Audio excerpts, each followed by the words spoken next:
大家好，上一次呢，我做过一个视频，是讲八达通如何获得150港币奖赏的。很多朋友呢，他碍于是没法充值，没有香港的卡可以充值。那么今天刚好我也碰到一件事情，就是有网友在旅游群里面抱怨啊，在海外旅游的时候卡被盗刷了，银行卡、信用卡被盗刷了。那这两种情况啊，我们可以整合一下。刚好我今天要说的一个方案，就是可以同时解决这两种方案。既可以海外支付，又可以防止被盗刷。如何实现呢？其实也很简单啊，就是利用你这个虚拟信用卡，比如说你有一张不固定卡号的，这卡号你可以充多少钱随时用啊，就算被盗刷，我就充$100，那也就被盗刷$100啊，但是我不至于损失了好多钱吧。因为很多人朋友啊，这个信用卡额度会年年上涨涨额度，你消费记录好的话涨额度。那额度上去了之后呢，又很麻烦啊！你每次用完卡片锁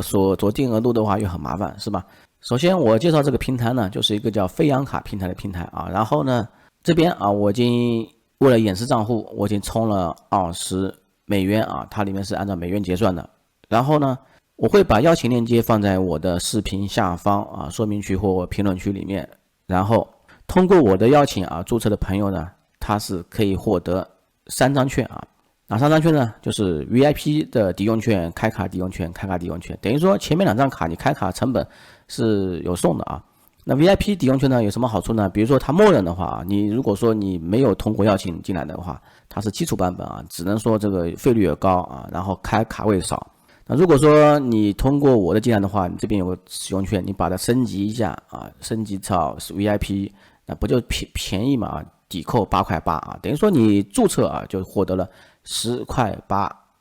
美金抵用好，那么升级成功升级成功之后，这个时候我就可以开卡那很简单这边充值的话你自己充值然后用 U 充值然后或者点找客服充值也可以然后那边的话我这边就可以三个选项卡片管理、资金中心、券管理，其实很简单那么这边的话你可以选择号段那号段的话，比如说这边飞扬全球卡 Mastercard 是香港的 BRN 是什么意思呢？就是号段是香港的卡，就是它会识别出来。比如说为什么很多朋友充八达通卡充不进去呢？就是因为你的号段它识别出来不是香港本地卡，就跟手机号码的号段一个道理，适用于跨境电商、网络营销推广出差旅行还可以适用于亚马逊ETSY eBay 这些都可以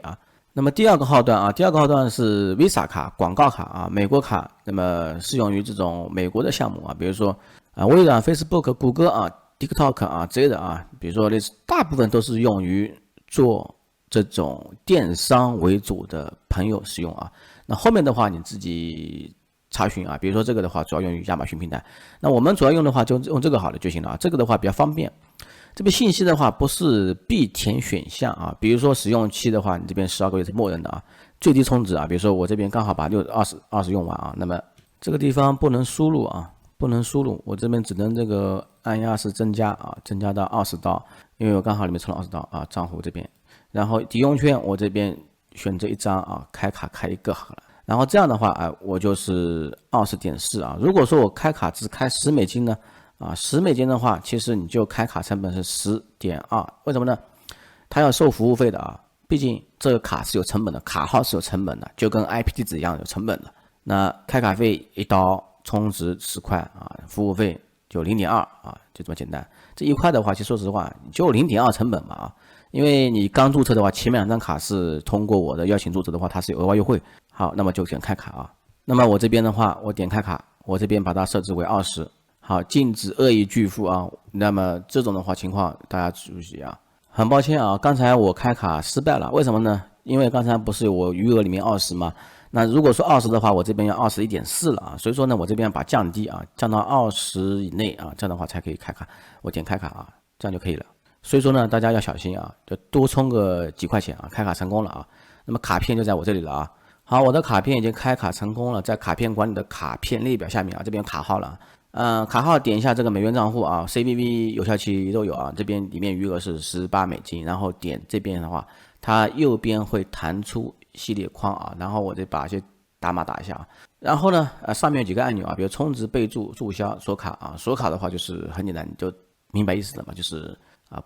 怕被盗刷啊。比如说我做视频啊，怕这个卡泄露，我就锁卡就刷不了了。充值的话就是这个卡号，如果说我要用的话啊，比如说我经常要在国外海淘啊，那这个卡换卡号的话，其实是一种对对方的话是一种风险控制啊。人家会在出于风险管理的话，认为你经常一个人不停的换卡啊是不好现象啊。所以说呢，那尽量的话能充值就是固定卡片啊，就是这样子要收服务费率啊，那就这样成功了啊。其实2%的费率是非常低的，因为我之前有用过美国的虚拟卡啊，这个费率还是非常低的。美国有很多时候还挺高的，有几家啊。好，那怎么用呢？其实很简单啊，我们就直接绑定到我的 Apple Pay 里面就行了啊，然后就可以在八达通里面充值了啊。那其实你在国外就是用在旅行的机票啊或酒店啊，其实也可以用啊，防止被盗刷了。尤其是一些创业公司啊，怕网络安全没做好，也不是说他盗刷你啊，他可能被泄露了不一定。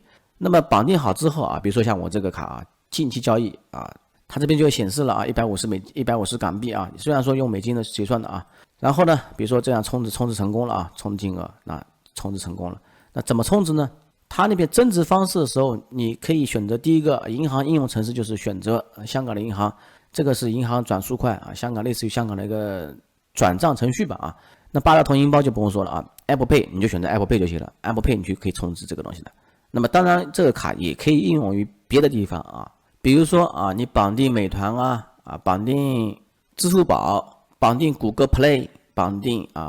某些视频平台，加入会员都可以用这张卡啊。所以说呢，就没有被限制了啊。有些不是在一些服务应用上的话，我们输入国内的 BRN 的号段的话，他会觉得这个是这个地区的受限制，那你就这个卡的话，就相当于是你拥有了一张可以充值的，也可以付款的香港的付款卡啊。也有些朋友为了在一些购物网站上不想留下自己的姓名记录那么也可以用这个卡。而且呢，这个卡的话，在输入账单地址包括姓名的时候其实是可以匿名的就是信息的话它是不会校验的，因为它本身是虚拟卡那所以说呢，这个的话对银行来说的话，银行也认为这个卡的话，反正自己用过就算了就是不会说考虑到很多安全验证。不过呢，我也建议各位就是用多少充多少，不要说一次性充很多钱这样的话你跟那个实体信用卡没差别了那所以说呢，为了安全起见你就用多少充多少就行了。